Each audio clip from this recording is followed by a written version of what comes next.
Bit of bad news, sports fans. The P2's developed a bit of an error.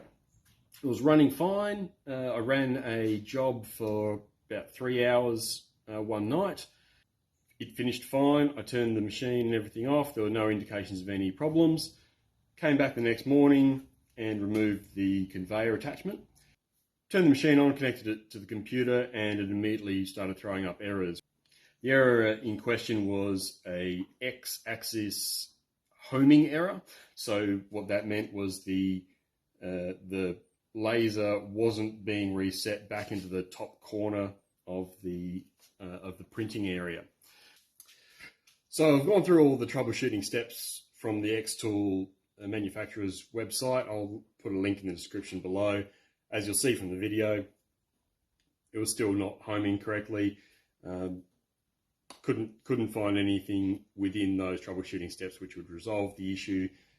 And the end result was that they were sending me a replacement motherboard. So that's the small one, which I believe goes into the laser head. This one lives in the back of the machine, and then all the cables that come with it. Full disclaimer, I am no electronic engineer, technician, anything like that. So they should have in the Olympics a everyman, sort of just absolute average Joe competing in every event against the athletes, just to show how good the athletes are. I'm that everyman, so if I can do this, then you can do this, and it's not too intimidating. If I can't, and we get to the end of the video and I've completely ruined the machine, well then hopefully you've learned a few things of what not to do as well.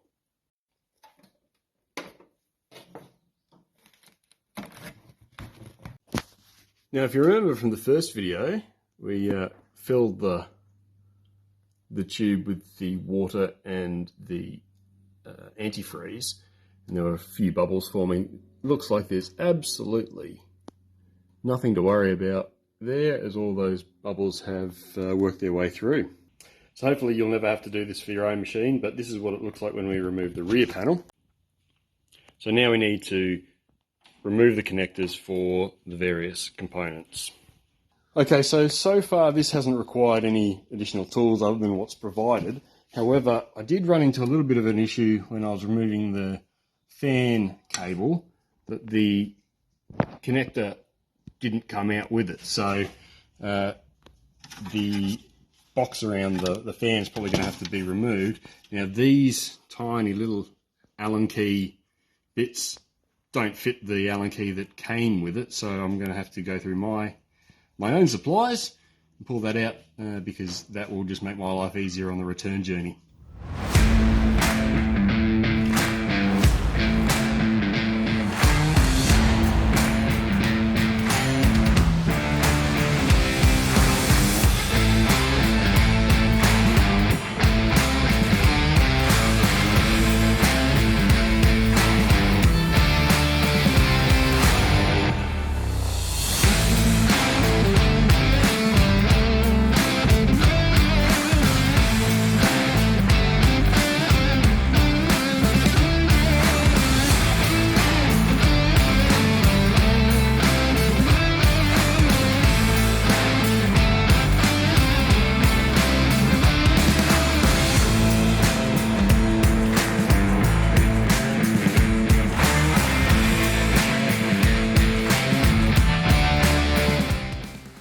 Okay, so I've just replaced the motherboard in the side and put all the cases back on where they belong.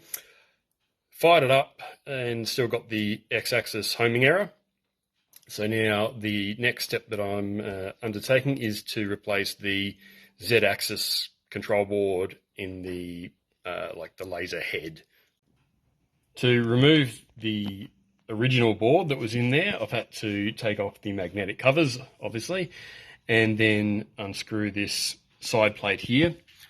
I've since replaced the motherboard with the new one in there, but what was interesting with the old one, if I can just pull it up here, is it had this dirty orangey yellow glue, which made it very difficult to remove the cables from that without stripping them.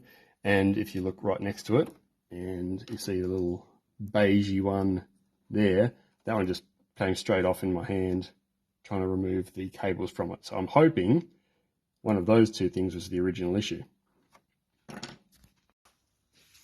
Okay, so I've replaced the Z-axis board as well now and put the covers and everything back on.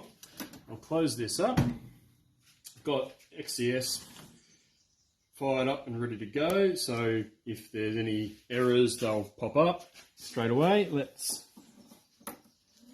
give it life and see what happens.